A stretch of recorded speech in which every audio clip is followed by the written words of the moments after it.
All right. All right. Welcome back. Welcome to Revolutionary Baddies Podcast. Baddies. Look, I'm excited.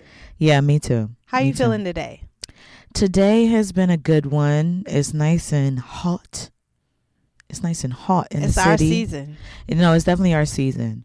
And I plan on, going for a little run or yoga, something. Get the body moving. Move your body, girl.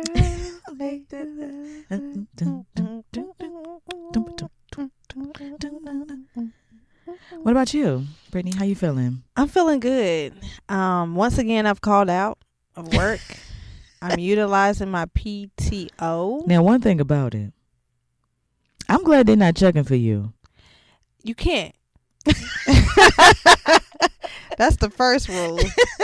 You start checking for me, you might as well go ahead and prepare that paperwork. You know what I'm saying? You can't check a nigga like me. And that's just what it is. And that's what we're here to talk about. I try to put that energy out with any employer or anybody who assumes authority. So pretty much employers and men. Right. I try to put the energy out. I'm not to be checked. Yeah. But I am to be worked with. I'm cooperative. Right. But obedient, no. Cooperative, sometimes. Don't do it. But that's what PTO is for, right? Yeah, right. Yeah, because it's sick time. And today I was sick of the ideal of going to work. And it doesn't specify what type of sickness. Yeah. I'm burnt out. It doesn't even matter the explanation. No. And I checked my email today, so I did make sure everything was going smoothly. Yeah. I love that. That's all they need. That's really it. Yeah. Come on now. I mean, we're doing something very important. Very important. For society. It's bigger than them. It's bigger than us. It's bigger than me. It's a calling. It is a calling. Right. For at this point, by the time this episode is airing, every black person, not even black, let me take it back, everybody should have seen Sinners. Oh, yeah. And we know in Sinners that Sammy had a calling that day. His dad was like, you could stay here. And he said, baby, I've been working all week. Right. I need one night. That's it. That's how I feel. I've been working a long time. He said, you said I could. Yeah. He said, you get to the work, get on the work, don't let the work get on. Get on the work, don't let it work get on you. The work ain't on me right now. I'm done. So today, like Sammy, I picked up my mic and I had to went on. I went on. I'll be back. I'll be back for sure. I will be back. Yeah. But a little PTO. Love that. But the crazy part is that I'm scheduled to be off tomorrow. That's funny. So I did a double decker. 4-day weekend. 4-day. Give it to me. Needs that. Need it. Hopefully my boss never listens to this. But if she do, I'm gonna be like, I did. No, I think if she gets this far, yeah, she's hooked. She's gonna understand. She actually understands. If she really listens to me, she knows. Right. I wouldn't even worry about it. She should. I'm not. So yeah, feeling good. Yeah, we're here. It's our season. Mm-hmm. We shining. Period. Skin glowing, sun out. I'm ready. And we're getting into, one of my favorite topics. Mm-hmm. Resistance, rebellion, revolution. Yes, being rebellious. I think it's kind of like that dog. It's got to be in you. Yeah. It's either it has to be in you, but you can get it in you too. Some people have to work towards having a more rebellious spirit, and in some people that dog is just in you from the very beginning. Right. No, I would say I'm one of those people that like, just a little. It's just a little like, whoa, it's kind of unexpected. Mm-hmm. I feel like, I don't know, I guess I present a little bit more, chill, You're a Libra. You're balanced. Quiet. Not quiet. Definitely not quiet, but just low key. Mm-hmm. And then I think when people are around me, it's like, oh, okay. Okay, girl. Mm. It's like that.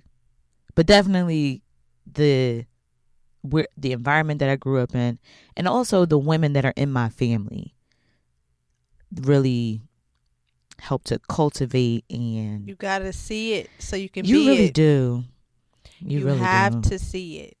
Yeah. Like as a young girl, I never grew up seeing women listen to men.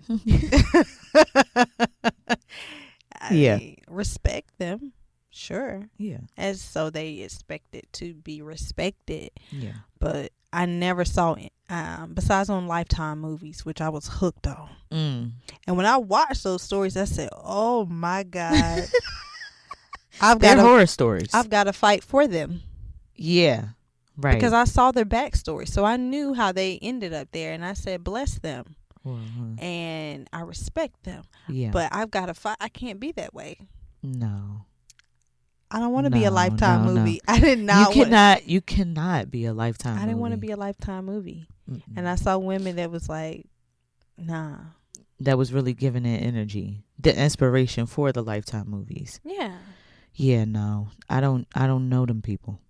I didn't grow up around that type of energy. Rebellion. My father was rebellious. Yeah. Towards laws and rules, like normal stuff. Mm-hmm. But I loved it. My brother, rebellious. Mm-hmm. I didn't know why he couldn't just put that blunt down and stop getting in trouble. Right. And I'm like, you know what? I always loved it about him. I was like, he seems at his best when he's doing what he wants. Mm-hmm. And despite the consequences, he forges on. Yeah. I respected it. Yeah. My parents, not so much. Me, I was like, I don't know. I look up to that nigga for real, you know?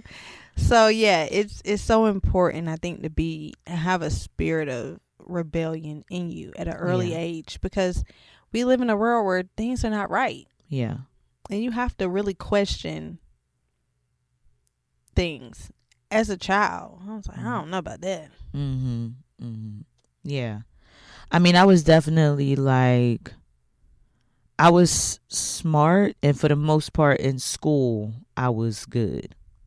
But I had a little mouth, a little talk back. That's healthy. A little clack back for a girl. A young child. Because who are you talking to? Seriously. No, who are you talking to? You're not talking to me. Can't be. One of my favorite lines from Scarface. Hey, take it easy when you talk to me. Eh? You got to take it easy when you talk to me. Just watch your mouth. Yeah. That's all. I didn't get in a lot of trouble, but I did get kicked out of a lot of classes. Okay. So I guess that is trouble. Yeah. They didn't write me up. They just told me to leave. So I kind of roamed the hallways. Oh, shout out to darn public schools. And I was looking at the teachers, and they had these rules and things that, you can't go to the bathroom during this time. And I'd be like, why? Mm-hmm. Explain it to me, bitch. Heavy on that. I hope y'all get that reference. Shout out to DMX. How it's going down. All right. So, explain it to me. So, a lot of conferences with my mother coming to be like, but I was a respectful child, but I demanded respect as a child. Mm-hmm. And if the teacher wasn't there to give it to me, they definitely found out I was one of them. Yeah. Got that dog in you. Had that dog in me. I was like, no, I don't like the way you're talking to me. I know I'm 10, but take it easy on me. Yeah. Yeah. And there's nothing wrong with not having that dog in you. It's not. I mean, but you got to know. You have to be aware of it. I meet some women, and I can tell their mama is sweet as pie. Yeah. And they're sweet as pie. Mm-hmm. And I love it. I love my sweet girlies. Right. I love it. Because low-key, the sweet girlies, they'll kill you quicker. Make no mistake. When they snap, it's done. I'm gonna leave you alone. Them sweet girls gonna kill you. No, I'm definitely gonna leave you alone. 100%. But the sweet girls, men, y'all listening to me? Them sweet girls, sweet as pie, they gonna kill you. Chill. They not gonna listen to us. They not, because they don't. Is not gonna listen to us. They written us off because they say we got too much mouth. Exactly. No, I was talking to my homegirl and she was like, we was just talking. We're both single, talking about dating, and she's talking to somebody on the apps, blah blah blah. So she was talking about her brother, and he just got out of a 4 or 5 year relationship with a white girl. And I don't know what happened, whatever. So she's telling, so I'm like, so she was like, yeah, like I would hook him up with you, but he don't really do women. She said he don't do opinionated women. And I was like, that is crazy. 'Cause what else kind of woman is there? I wouldn't know. What do you mean? I mean, I knew what she meant. Yeah. Obviously. Opinionated. And that's not, somebody that would even I'm opinionated, but I'm also, I'm not just roaming around shouting my opinions. Like, right.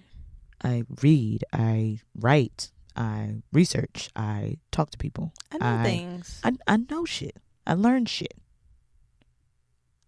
But and I didn't take no offense to it, to be honest, because I'm like, if a motherfucker, what? All she said with that statement was, your brother's a motherfucking bitch ass nigga. Oh, okay, just say that. He don't talk to opinion. Oh, he's a bitch. Okay, cool. He don't know. He not gonna know what to do. What to say. He wouldn't know what to do. And I get that. I see that all the time. I got a real strict. One of my homegirls put me on it. She said I got a real strict catch and release policy. That's what I got. I think I might catch and release. Look. I could look. A man that I had an ex. Granted, I was like 18. And he didn't like my nail color. He was like, you always getting on them brights. Why don't you get French? And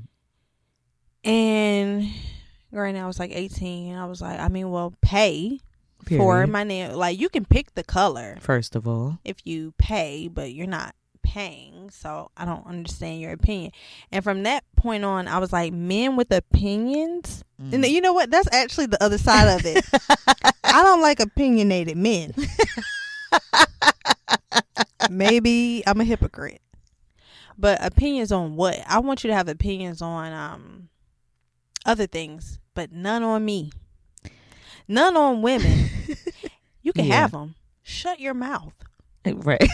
Shut your mouth. Why are you talking about what color you want someone's toes to be? Now, I get it. Men like the white toes, and they like. You can have a preference. Yeah, but shut up. But give me the money. If I come in here with white toes, you're more than welcome to say, oh, damn, I love a white toe. Then, you know what? I might. If you that nigga, I might keep a white toe on. It might influence just something. Just for you. Put it in your mouth, though. Because it's something good that you're saying. Put it in your mouth, though. Put the toe in your mouth. Yeah. Because you ain't sucking. I don't want to hear nothing about it. Dip it in your drink. Ooh.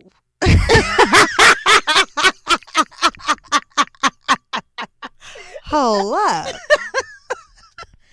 Wow. But this is what you get with an opinion. But if I come in with red toes and you don't like it, shut up. That's it. No, actually, open your mouth and tell me, oh, baby, them look good. Because or don't have an opinion on it at all. Why are you thinking that deep? But I saw a video. One of them street things. Somebody goes up, they interview guys. What type of nails you like? A lot of guys were like short. Well, they were like French, white French. But I'm not trying to turn into no diaspora wars on this one. The African American man was like French, short. I like the little nudes, whatever. The man who I believe to be West African in the video was like so dumbfounded by the question. He was like, I don't have he didn't understand like why are you asking me about a woman's nails? And that's why I love my West African men. Shout out to y'all. Hit my DMs. I love y'all. Y'all don't even be focused on that like that. The ones I've dealt with. Shout out to y'all. I love my niggas. Yeah. Yeah, I love my niggas. I mean, it just depends. Yeah. It really just depends.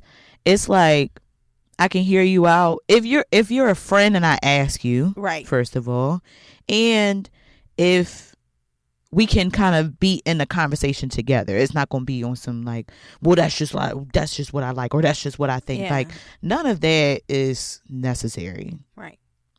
A little less. Because we just too, we just too grown for that. We can have conversations that have complexity and nuance. And I got some edge to me. Yeah. But I think that I have the best conversations, probably you too, with men who don't see that as an outlier or like you're rebellious. Any man who immediately labels you versus actually just sees you that you're a human with a brain that thinks and talks. Yeah. So, yeah. If you see me as opinionated or rebellious, I'm not your speed. I'm too much for you. But if you see all of that and you're like, she's just a girl, then come holler at me. No, I love hearing stories, like, especially from my like male friends, when they tell me stories, things situations, text messages, that kind of thing with women, and they're trying to understand, figure it out, or they're like, oh, she did this thing, like, that's so savage, or that's so da-da-da-da-da. I'm like, nah, like, I respect it. Yeah. Yeah, she trying to send you on a ride. Or she trying to put you on her web. Or she trying, whatever it is, like, I love it. Lean into.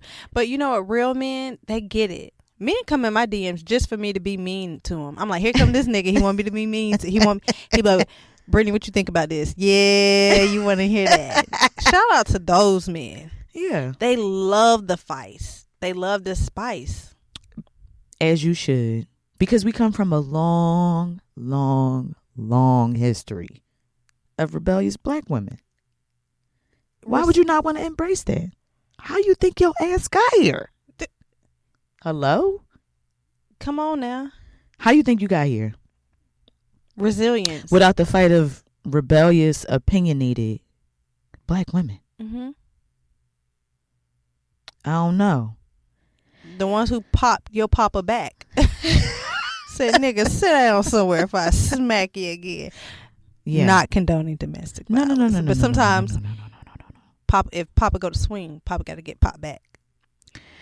Because what are we doing? We fighting the wrong enemy. The real enemy. Right. The real enemy is outside the home. It's outside the home. It is the system that we are living in, breathing in, drinking the water from. And you got to sometimes just check somebody and be like, now, hold up. Yeah. Yeah. So, yeah, we're getting into rebellions and resistance, man. Like, I've been waiting for this episode. We've been waiting for this episode. Brittany's literally beaming. I'm going to behave. I'm going to behave. Brittany's beaming. And we're going to behave. We're going to give a little bit of context of one of the revolutions that are most inspiring to us. Absolutely. And have been inspiring millions and millions of people, have inspired so many rebellions across the globe. Yeah. But especially across the Western world, which is the Haitian Revolution. We wouldn't Shout out to my Zoes. We would. Sapase. Let me get to Miami and Sapase. Go eat a little Haiti. Go in there all the time. Yeah. Or Palaka. Don't set me loose over there. Shout out to them. I mean, it was a pivotal moment, particularly because of the enslaved population. Having that revolution versus some of the revolutions that we commonly know or are taught about, which were in Europe. This is one of the most notable revolutions in the Western Hemisphere. Yeah. So with the Haitian Revolution, a little bit of the kind of backdrop. So Haiti was colonized by the French, and at this time it wasn't called Haiti yet. It was called Saint Domingo, and on this island, it's located in the Caribbean. It was part of the Caribbean Atlantic slave trade, essentially. And so somewhere between 30 to 40% of the Africans that were stolen from the continent and brought as chattel were in the Caribbean. Mm-hmm. So Haiti, Jamaica, and Barbados. Barbados was first, and then the other two islands followed to essentially where they planted a bunch of Africans, and mostly to grow sugar. Yeah, sugar was the big profiting crop. It was the cash cow for France. It was literally keeping the French economy, the whole thing, the global economy. I think I read where maybe over 60 or 70% of the world's sugar was coming out of Haiti, more than Brazil, which is Brazil's a massive colony, or not quite a nation at this point. Yeah, so they were it was literally sustaining their economy. Haiti, this very small island connected to what is now the Dominican Republic, was keeping France afloat. Yeah. Yeah, so obviously there's the whole island of Hispaniola, and part of that was Saint Domingo, which is now what we consider to be Haiti. It was one of the richest colonies in the world at this time. And it was basically made up of 5% white, mostly French people that were the rulers of that colony at the time. And then the other 5%, 5 to 10%, something like that, was colored people. So this was a separate body of people from the African enslaved people that were, mixy, lots of breeding, I guess, with the white people that were on the island. And then the other remaining 90-something percent was of African descent. These are black people. Because by this point, the indigenous Native American, or not necessarily Native American in what we call it, but indigenous population had been completely annihilated and killed at this point. So the original inhabitants were gone and replaced by African people. Yeah. I mean, I think we'll maybe come back to this around because we talked about this a little bit on another episode, when people mention, when we've gone to places and as African Americans, people are actually well, where are you from? Where are you from? Mm-hmm. And then we say, the U.S., and then that's often not enough. But it isn't the same thing if someone was to say, well, my parents are from Barbados. They'd be like, okay, cool. Right. But in reality, we're part of the same transatlantic slave trade. We literally got dropped off weeks apart. That's it. Our grandparents was same boat. This drop, that drop, this drop, boom. We hit North Carolina. We hit wherever. Yeah. We've been here. Right. I mean, one of the things with the Haitian Revolution too is that it's over at least 1 or 2 decades. Yeah. It's years and years and years. So it's not one specific moment where one plantation just revolts and everybody just catches fire. It happens in time, over years. Continuous struggle. Because every time they defeated an enemy, another imperialistic power came for grabs. Yeah. So not only did Haiti win their independence, they had to maintain their independence. On the rack, yeah. And I think when I was reading about it recently, I was under the assumption that Toussaint was the original leader of the revolution. Mm-hmm. And actually he came about afterwards to kind of fight off Napoleon's forces. And it was something they had to continuously fight to maintain. So I think that's important when we're thinking about this moment in history, is that you can win a victory, but you have to maintain it. Yeah. And I think right now we're seeing that with our quote unquote democracy, is that we've made these strides in civil rights and human rights, but you have to continuously fight to maintain them. So you can win the battle, but the wars are never over. Yeah. And you have to have that resilience to continue. And I think that's what the Haitians are now known for, still underrated for that moment in history. They really had to continue to fight to say we will actually be an independent nation. Yeah. And especially, against any colonial imperial power, but also the French, with the sugar plantations on the field were extremely brutal to the people. They, and in the sense of like, not trying to compare it, but just to give you a scope of what people were facing was extreme conditions. Because sugarcane farming is hard as hell. And it's not a thing where, for a lot of crops, you can just harvest it, put it somewhere, ship it off. No, it has to be actually processed, oftentimes by hand. Yeah, because this is the 1700s that we're talking about, 1700s, and it's grueling work. Yeah. I think I saw something where the average, like for people who were newly brought to the island, the life expectancy wasn't longer than 8 years because of how they would lose body parts, or just, it was a punishment colony. Yeah. Like, okay, you a tough nigga? All right, let's send them to Haiti to work on the sugar cane. Yeah, it's where they sent the most rebellious. Mm-hmm. Which was to their downfall. To their detriment, exactly. Mm-hmm. The French would brutalize, terrorize, torture the enslaved people. It wouldn't be just, all right, we're gonna hang this nigga tonight, or all right, we just gonna whip him for 20 minutes.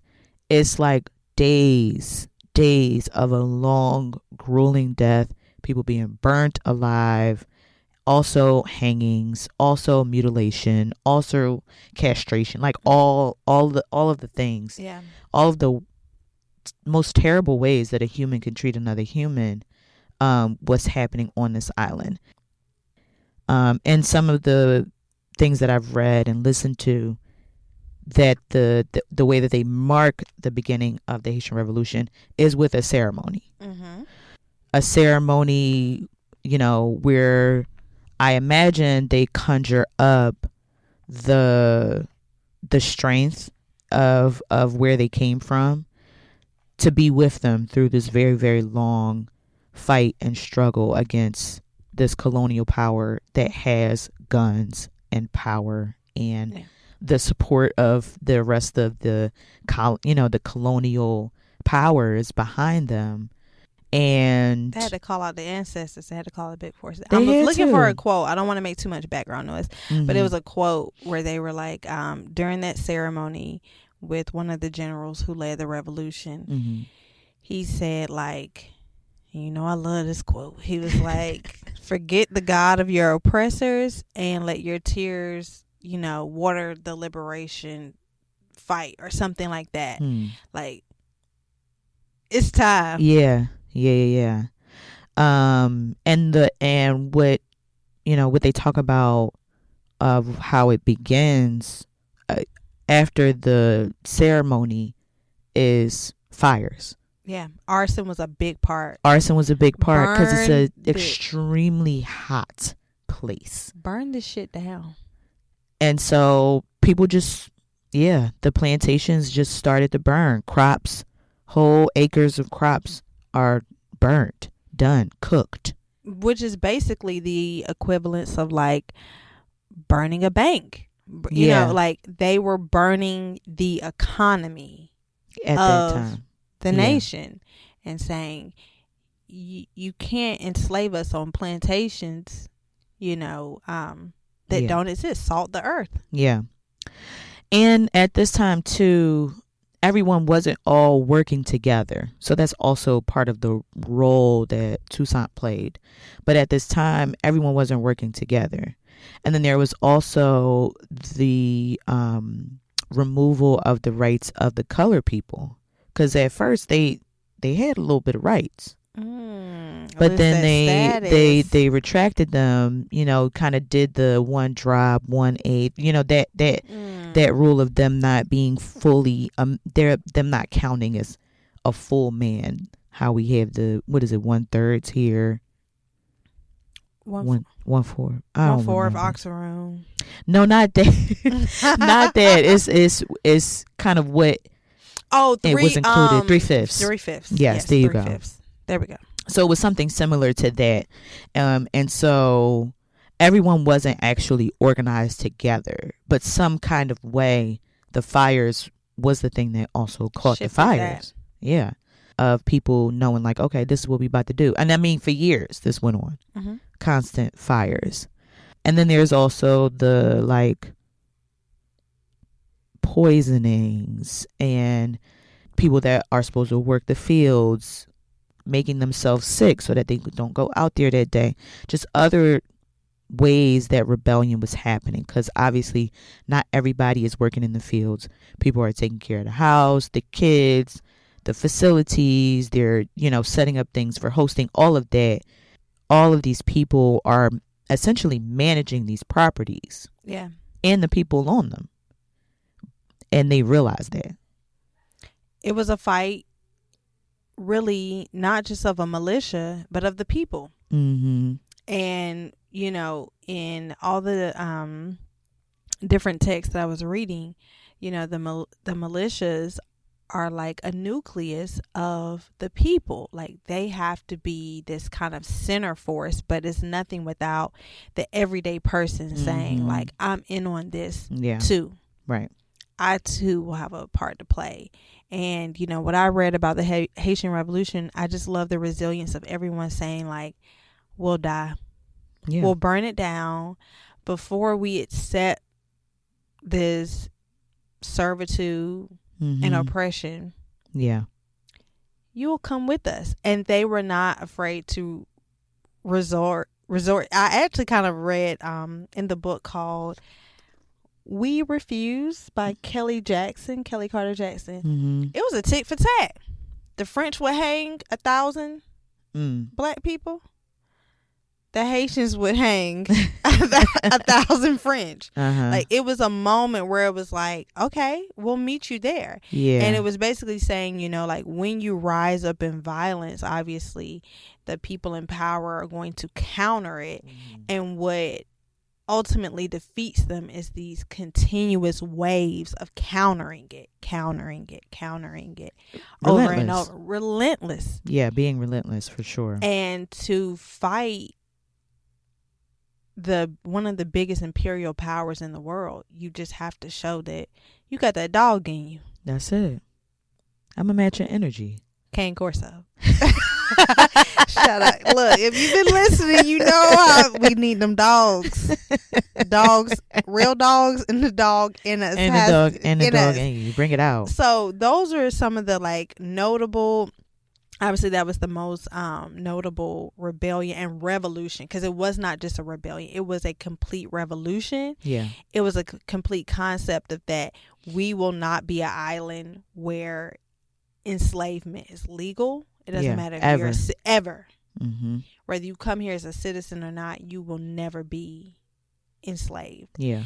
And that spread throughout the Americas. And, you know, it riled up all of the rebellions in America, the United States of America, and throughout Latin America and everything. It's just had this continuous ripple effect. And here we are talking about it in 2025. Who could have told these people doing this hundreds of years ago against one of the biggest, I think I read, like, Napoleon was so mad, he sent, I believe, 80,000 people, like the biggest fleet the French had ever sent out, ever. 80,000 soldiers by sea. And they came back. How many came back with? I don't know, but they ain't come back. I think it was something like, it was something like 6 people. 1,000. Okay, I was like, like 6,000 or something like that actually made it off the island. Yeah. Because what they also did during the Haitian Revolution was the people already knew the conditions. And so Napoleon bring his niggas over there. They not ready for that kind of climate. They not ready for the climate. Send the mosquitoes. Hello. Mosquitoes. Y'all be talking shit, swatting them and everything. But little do you know, they can be used, and they were used. Malaria, not malaria in Haiti, but malaria in Africa. Like, the diseases were already taking place, and the people that lived there already knew it. So they would literally actively make sure that they wasn't out in the fields and let these niggas just die off. I mean, for years, because when Napoleon sent them there, they were on a mission for years to, regain or gain gain the economy that was there, because it was so lucrative and all of that. And so they get there, and the Haitian people didn't even have to do anything. No, they just had to wait it out. And then these niggas start dying. They can't take the heat. They can't take the conditions. The mosquitoes is taking them down. They don't have no adequate medical what. And so that was a big part. Also, a big piece of winning the revolution was just actually waiting it out for these motherfuckers to die on their own, because the conditions were set up for that to happen, and they knew that they didn't know what was going on. They were locked in with nature. Hello? They knew their landscape. Yeah. They knew their environment. They knew their strengths. Yeah. Shout out to locking in with nature. Right. Yeah. And so January 1st, 1804 is when the official signing of the Declaration of Independence of Haiti is signed. Haiti is also the name of the island, of the country. It translates to like mountainous island or something like that. And part of what they also declared in their Declaration of Independence is to swear eternal hatred. I don't know if this is officially in the Declaration of Independence, but in the process, one of the things that they required everyone do is to swear eternal hatred towards the French. Eternal. I love it. Eternal. Just this week, my daughter, they in school teaching her about colonial times, pilgrims making butter from buttermilk. And, I've been having to counter that. Yeah. And tell her what colonial times really were. My daughter is 6 years old. And she was like, I hate the Europeans. I said, well, hold on, wait a minute. European colonialists. I said, finish the sentence. I said, can you say that? And she was like, I hate European colonialists. That is the indoctrination that our children need. She has, and look, I didn't even know this fact you just said about swearing eternal. I am teaching my daughter now to. People say hate is a wasted emotion. I just think you just gotta give it in balance it. Yeah, it shouldn't be an overwhelming emotion. You shouldn't wake up going to sleep. We literally can't be expected as humans to never hate anybody. What is that? What? Hello? I've got enough room in my heart for so many things, so many emotions. And some things I don't. Some people I don't. No. Yeah. But it's all about what hate does to you. Hate don't keep me up at night. You know what I'm saying? I don't go to bed. I hate this. I go to bed thinking about, I love my bed. I love my life. I love my people. I love my family. And when the moment comes, I've got just enough room to hate a motherfucker. Oh, for sure. The French, Macron. I ain't even Haitian, but you know what? Toussaint said I gotta hate you for life. Yeah. Too. And so, that's what it is. So you gotta have a dog in you. That dog. We come from a long line of having that dog in us. We really don't have a choice. This is the other thing that's passed down through the generations. What are we passing down the dog? Are we passing down that dog? That's it. We have to. We got a lot of work to do. We got to be building our internal dog. Right. At the very least. Bigger, bolder. For the right reasons. Because some motherfuckers got their dog and it be towards the people that's closest to them. Come on now. It be towards the people that's trying to help them. Yeah. It be towards themselves. Yeah. The dog is eating you. You gnawing on your paw. Stop. Put the paw down now. Come on now. So no, seriously. Yeah. So the Haitians, it was like I said, it was a ripple effect, and to predate the Haitian Revolution, there was a French Revolution, which the enslaved Africans heard about, and they said, "I know that ain't who I think it is." Hold on, that's you. John, y'all fighting for a revolution over there, and then you over here trying to tell me what to do. The nerve. John, come on, Papa. Y'all fighting over there. Shit, we want some of that freedom too. Right. So, revolution. Look at Pierre. Yeah, Pierre. He was just over. Pierre just ate my pussy.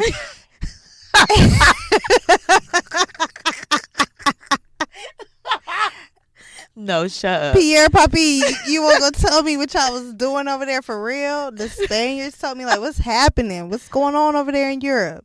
Oh, so, yeah. It was a ripple effect. And so it rippled here into the Americas, too. Right. And that's why the slaveholders here were like, don't let them niggas get a hold of a paper. Don't let them get the news. Don't let them read. Get anything. Nat Turner, don't tell that nigga. Read. Don't tell that nigga Nat nothing. Mm-mm. And so we had slave uprisings here. And I saw a quote recently where someone was like, every slave rebellion worked, even if it failed. Mm-hmm. Because once again, the spirit of rebellion and resistance, that dog ass spirit is it's transferable. Like people start saying like, yeah. Nah. When Nuck If You Buck come on, I came as a lady in the club, but I would fight. You know what? I wish a nigga. Actually, I kind of wish a nigga would. Let me look around, see who over here. Who look? What? Why they looking at me like that? You know what I'm saying? It's a spirit, and so, you know, the slave uprisings that came here and all the different rebellions. There's so many unnamed because when you think about history, how we know it. Who has written our history? They're not okay. So they gave us Nat Turner, they gave us Harriet Tubman, but these were not isolated cases. Yeah, there were infinite amounts of people, whether it was a major rebellion or not. They were like, today is not the day. Yeah. So, and that's just it. I mean, there's so many.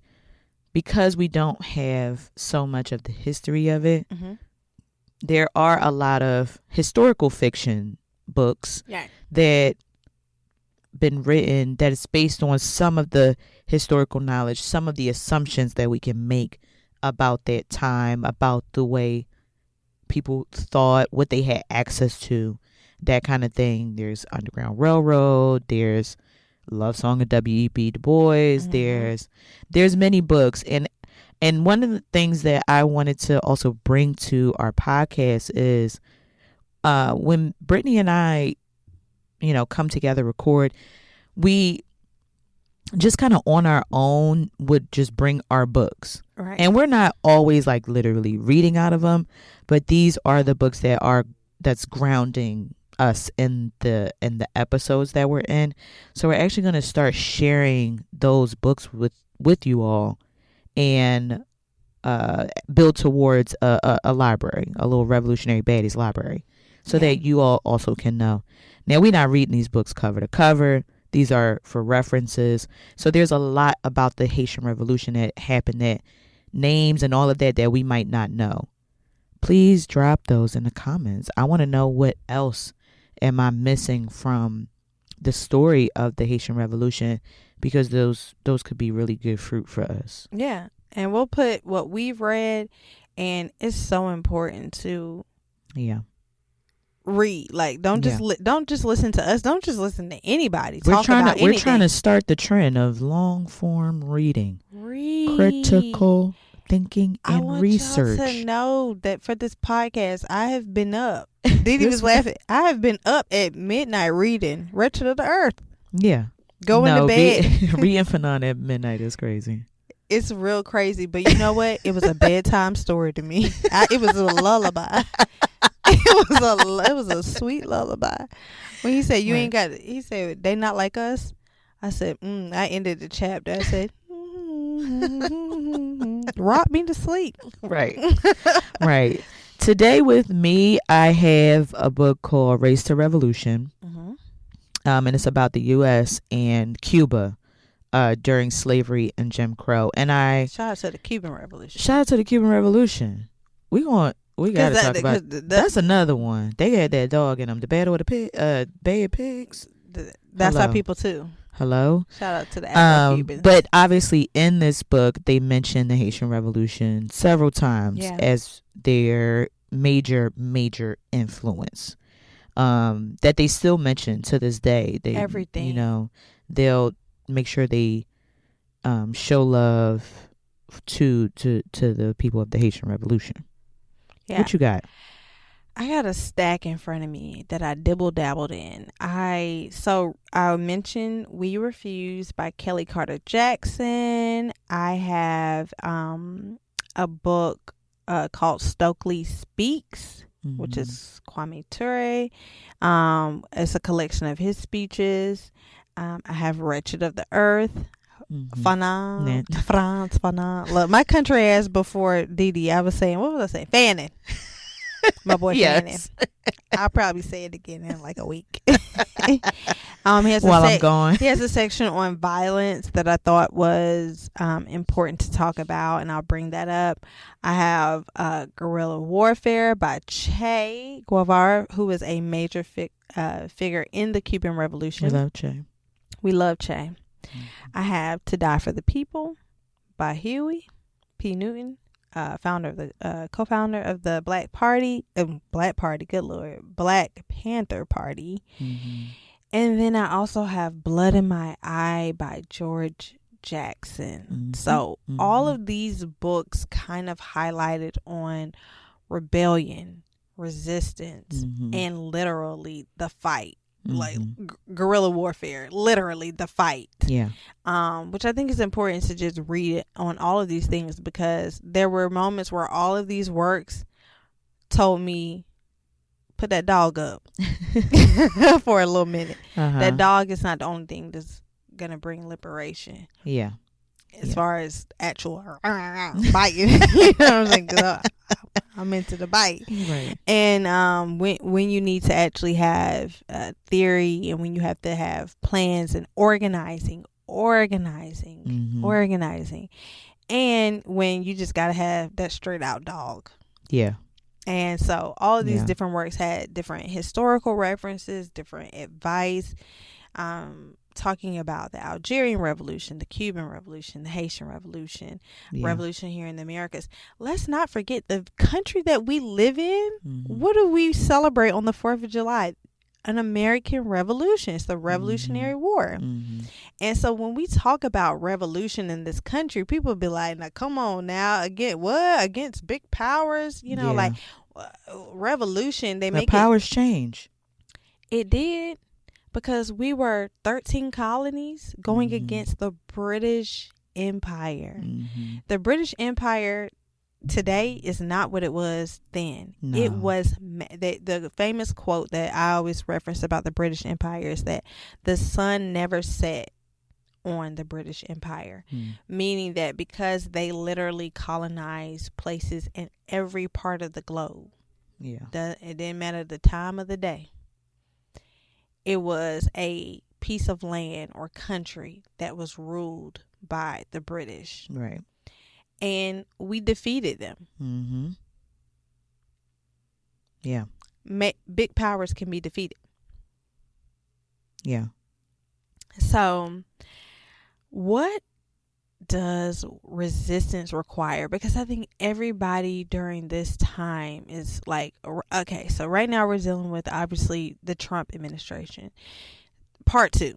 Because part 2 is a little bit different than part 1. He is hitting the motherfucking ground rolling. Yeah. And so everybody right now, I think it's on edge and they want to resist, and they are looking for what is resistance exactly. Yeah. And there's some stuff that I've seen people do in small ways, right? Like this is a massive country to try to call for something to happen. Right. And I think there's so many people that voted for Trump, number one. And then there's so many people that are like, well, let's just wait and see what he does. Yeah. I don't really think that things are just bluffs, or, oh, well, they're just doing a survey. They're just evaluating. They're just da-da-da-da. So it is a lot of that is stifling people from really believing that change is possible. And there's, with the federal employees so far, it's something like 280,000 people have been fired. Damn. That's not laid off. This is fired. They don't have a job anymore. And this is just in the federal workers sector. And this is not counting this month. This is just counting the quarter. The quarter of this year, that many people being fired. And this is also not counting, people that are at institutions that are impacted by so many federal work employees being fired. School districts, other government sectors. I mean, you name the nonprofit sector, you name it. Right. Everybody's being impacted. And but you know what? It's a moment that I always like to step back and look at the bigger picture. Much like how the French's brutality created this super resilient people because of the amount of brutality and indifference and inhumanity they geared towards them. Yeah. They built dogs they couldn't fight. Yeah. Trump is making enemies, not just here. Anytime I see a headline where Trump is making Federal Reserve enemies, first of all, a money enemy, you'll definitely get your hit. Making international enemies who have big interests, multi-billion-dollar interests at stake that you're messing with. Yeah. I love it. Yeah. Trump is making white people feel like niggers, not niggas. Niggers. He's putting the ER. He's making people who have never felt oppressed feel the strongest lash, cutting their jobs, cutting their benefits, now coming for student loan defaults and garnishing wages. Yeah. And so the amount of brutality that is coming out of this administration, I don't think that they're fully aware that it's creating these seeds. Yeah. It's creating dissent, obviously, with people who are facing it. Yeah. But the children of these people, you never know. Yeah. When you've created an enemy and their son is going to be your biggest op. They're going to grow up their whole life planning revenge. Yeah. We see that in the movies. We see that in, Lord, I'm watching The Last of Us, y'all. I ain't gonna talk about it right now. Don't talk about it. I ain't gonna talk about it. I ain't caught up. All right.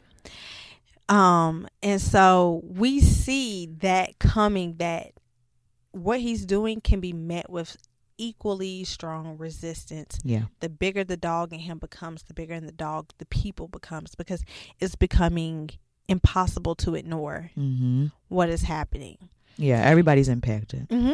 And so when it comes to resistance, what would you say? Because Dee Dee, if y'all don't know, she is a world famous organizer and activist. I cannot stop saying this. So funny. What would you say is one of the most important things in being organized? Because people say all the time, Malcolm X famously said it, we're not outnumbered, we're out organized. Yeah. What would you say is one of the biggest or what's most important in becoming organized, and what is the biggest things that hinders us from being organized. Yeah. I mean, the biggest thing that hinders us from being organized is, I don't want to make it so simple to say capitalism, but the ways that capitalism and the propaganda of it really fights our ability to see that change is possible. Yeah. We talked about this on the podcast before around like capitalism did not always exist, which means it doesn't always have to. Right. But it has been strong enough over the past few centuries that there isn't a belief that there could be something else and something more. And also with I feel like the revolutions in the earlier parts of the 1900s, they were able to see something different because so many countries at that time were fighting against the colonial powers for their independence.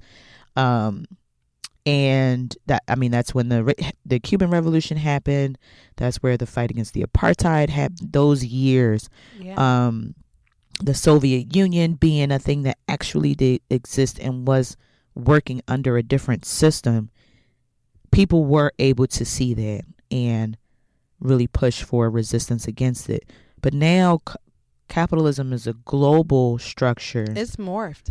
And it's transformed and has grown, and it is passed down through generations. And so it is difficult to get people to even see, feel, that they have understand an enemy, that you have an enemy, and that change is possible. Yeah. That the way that we are living, working, being in relationship to each other does not have to be this way. Yeah. So that's a really, really, really big hurdle. And then I think the other, and then that, to me, that kind of is an umbrella for many, many things. Yeah. Including people's fear of retaliation, whether it's imprisonment or, losing their jobs or their kids being, violated or whatever like that.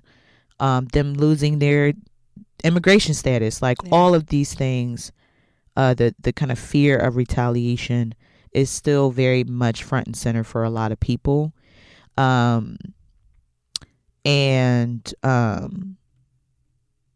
think just the ways that the culture has evolved over the decades has made work around resistance less accessible depending on where you are. Yeah. So I think those are our major barriers. People not seeing themselves in the fight because they don't see change as possible. Period. And it's hard. I have always had I would say a revolutionary spirit. And coming out of college, I started doing work with North Carolina independents to kind of really talk about the dangers of the two-party political system that we're in. And I was really excited to be doing the work, but then I was broke. Mm-hmm. I needed money. I wanted money. Yeah. And so I got a job. Mm-hmm. And I got a job. And I got in a career. And then you start working. And you're working and you're working. And I remember my former professor, who was also who brought me into North Carolina Independence, was like, Brittany, where are you at? Are you going to come? Are you going to do these things? Are you going to be a part of the organization still? Yeah. I did a study with him and all these different things, this grant project. And I was like, I'm working. I'm working. Yeah. And that's how they kind of keep us, they make us so busy. We need this money to survive. The rent is going up. The car rates are going up. Everything. And so when you, how much time do you have to be revolutionary when you're exhausted from working and distracted by this ideal of let me just create stability for myself. Yeah. And I think we're at a point now where we realize all of this can be taken away from us. The job, our status, our homes, our safety net, social security. And so, we have no choice but to kind of, now is the time we have to look around and see, we don't really have a choice but to get into it. There's been so many recent, but me and Dee Dee were talking about like, what has slowed down resistance, like, in recent generations? And there's been this massive project. Yeah. Over the past 70 to 80 years, I would say maybe since the 1950s for sure. Like McCarthyism, the Red Scare, Civil Rights Movement. Like, there's been this huge pushback. Yeah. By the assassination, COINTELPRO, the crack exiles, epidemic, mass incarceration, mass political prisoner. Yeah. Imprisonment. And all the while, imprisonment. The existence of the television. Yeah. Which is this propaganda box. Okay. So while all these things are happening, stories are being spun. And like one of the things that I would always watch when I would like study history, whether it was like watching the History Channel or documentaries, was you would see oppressed people being asked, do you believe in violence? Do you advocate for violence? Yeah. And when I was small, I thought that was so weird, because I'm like, it seems like there's war declared on oppressed people. So what is that to ask someone in a war zone, are you prepared to fight? Right. I think violence is a term that has like this obviously negative denotation and connotation. But like, leave the word violence out. Non-violent, violent, like strategic, I think is more important. Yeah. So I was reading and I saw this quote from Angela Davis that said, when you talk about revolution, most people think of violence without realizing that the real content of any kind of revolutionary thrust lies in the goals you are striving for, not in the way in you reach them. Yeah. And so much of like how people reflect about the civil rights movement was it nonviolent? Was it violent?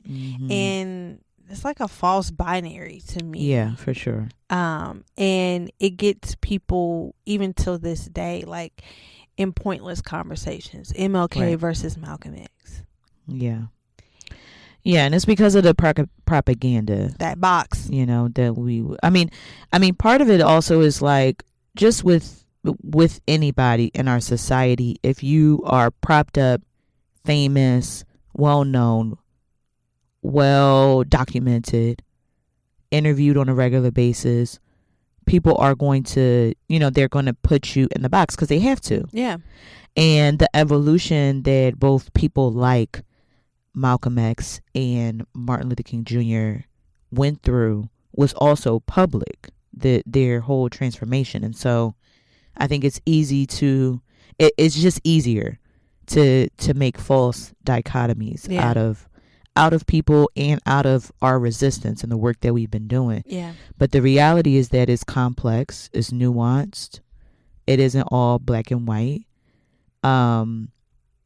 And I think that oftentimes because our education system has been so lacking and not really encouraging of us understanding our history, because they know that that's part of the tactics for revolution. Yeah, but knowing our history. Like, the public school system actually does teach of revolution and rebellion, but for white people. White people, for sure. Like, white revolution is good revolution. Give me liberty or give me death. That is, I think James Baldwin famously said, like, when a white man says give me liberty or give me death, he's a hero. Yeah. And when a black man says the same thing, it's like, oh, look at this savage, oh, he's violent, all these different things. And so it becomes cliche to keep saying you have to study, you have to read, you have to learn. But I'm telling you, every time I crack open a book, I'm like, aha. Yeah. Like, there it is, as far as like debunking all of these things that resistance has been I guess propagated as, and really seeing it for what it is. And I saw a quote recently that was like, if you don't learn, if you don't study, you can win your freedom and just to fall into a new trap. Right.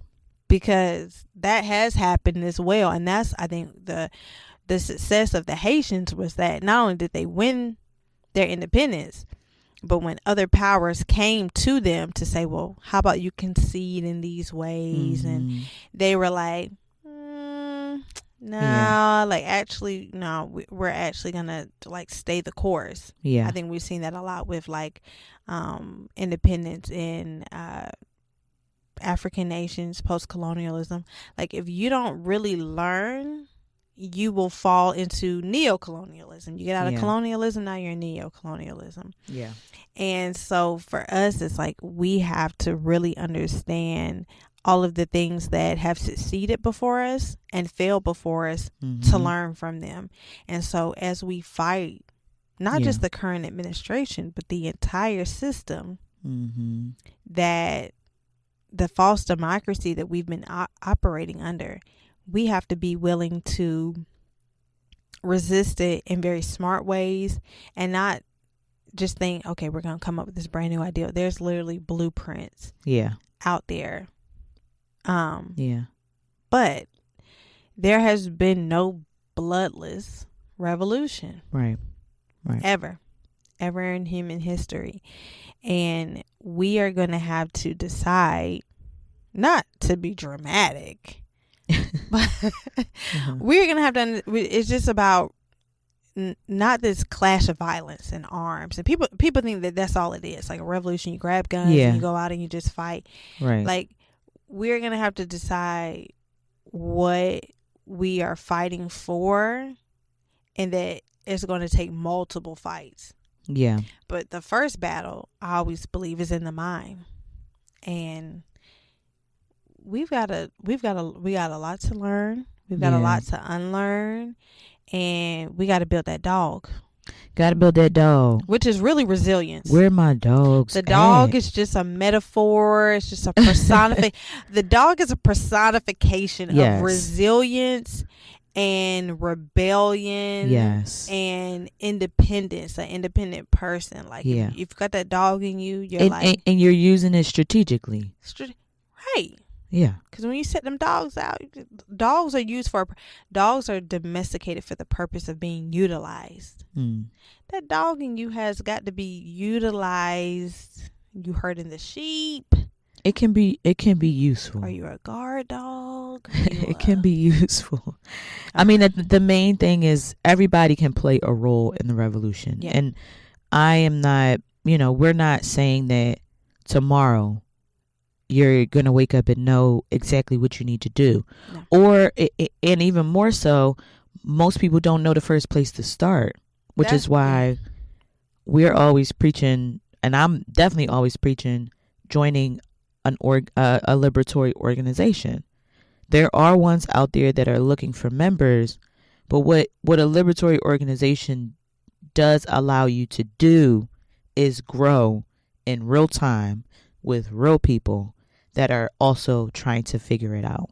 And in some places they already have an agenda. Some places, some organizations have plans and campaigns and have like things that they regularly do as a show of resistance against the current system that we're in. And it's not catching as much as it did, for instance, in 2020, where millions and millions, 70 million people or something like that was out in the streets on a regular basis calling for defunding the police. That is one of the instances that we will mark as part of a very long revolution, that we've been in this country in particular. I would say it started in terms of I would mark the start as the end of the Civil War really started this long fight of a new American Revolution, essentially, that is meant to change the conditions of our people, but also thinking about it and where we are now, we're in 2025. If you think about it, we are in the middle of a revolution. Yeah. How you gonna act? And I was actually thinking, how you gonna act? There is, like, for some people who are like, where is the revolution? The Trump administration is pushing a revolution. There is. So sometimes there are parallel revolutions happening. Right. There is an American revolution to change, take away democracy, bring back an authoritarian government. And so the other side is steamrolling through their revolution, the Project 2025. Yeah. And so what we have to recognize is, like, they are literally in the and so when people say, oh, is it possible? Because 20 years ago, who would have bet money that Donald Trump would be a 2-term president? Right. Honestly, 20 years ago, who would have ever said Obama would have existed? Because before he ran, no one said it would be a black person. Like in 2015, you could not have, not 2015, that was 10 years ago. 2005, you couldn't have, I was like, there won't be a black president. There'll probably never be a black person, or far in the future. Yeah. And then 3 years later, there was one. So there are,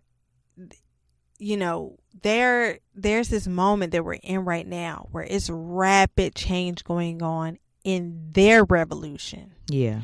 We've just got to decide if we are going to match, opposite but equal reaction. Match the energy. Get that energy to meet their revolution with ours. Right. Because if not, there will be an American revolution and we'll be on the far losing end of it. So it's time for ours, and for us to determine ultimately what we're willing to fight for and to sacrifice. And these are the conditions. Actually, because again, in the same way, we said earlier that the French colonizers fed the dog that ate them.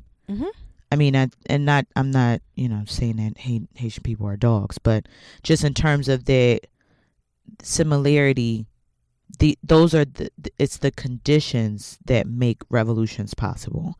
And so even though our conditions in terms of especially black working class people is worsening, these are actually the conditions that set us up for a greater fight and a bigger win. Yeah. And Che Guevara once said, it is not necessary to wait until all conditions for making a revolution exist. The insurrection can create them. So he's like, there you go. Burn down the first plantation. It'll get rolling from there. It'll get rolling from there. And if this podcast is any kind of influence of a first step. I mean, there's been some first steps. Yeah. There's been some. It's out there's there. There's been some fires. But in what I was reading, I think it was in guerrilla warfare, the oppressor can win when it's a fire in one area and they can isolate it. Yeah. But the moment that the people sense that uprising is not an isolated event, they're in trouble. Like, they can squash any isolated rebellion. Right. But when it's like, I got this. Yeah. Now you got that. They get me. It's your turn. From there, they get you. Let's keep it rolling. It never, and that's when they realize, because the people far outnumber. Yeah. No, we definitely, we're not outnumbered. The country just too big. It's so fucking big. The country is really big and hard to get around to. Cuba's small. Haiti's small. France is small. Yeah. Yeah.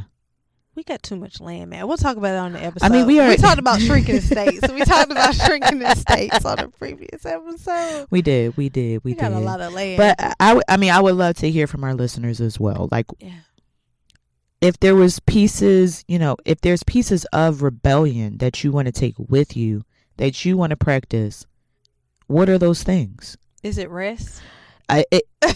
Don't leave that out of the comments. Don't get Dee Dee started. You leave that for you and your friends. That's a different. That's that. please leave the rest out of it. If there are things that help to put you in action, that move you to do something that you haven't done before. Yeah. And look, you may have done nothing. Yeah. As of this exact moment. Absolutely nothing.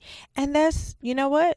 Today is the day. Like, today is a better time than now to commit yourself to learning, to commit yourself to growing, to commit yourself to each other, because individualism has to die in order for revolution to work. It has to be a communal effort. Yeah. So don't be ashamed that you missed the George Floyd. Ain't no shame. That's okay. Protest. It's okay. That's okay. Because trust me, today, let that dog out the cage. It ain't nothing but space and opportunity. And if not you, then who? If not now, then when? Look. Because all it takes is that dog. You don't have to know the most. You don't have to do the most. You got to have that resilience, because it literally is going to take every single body to be a part of this movement. And understanding also, you may not see the end result of what we're aiming for. Right.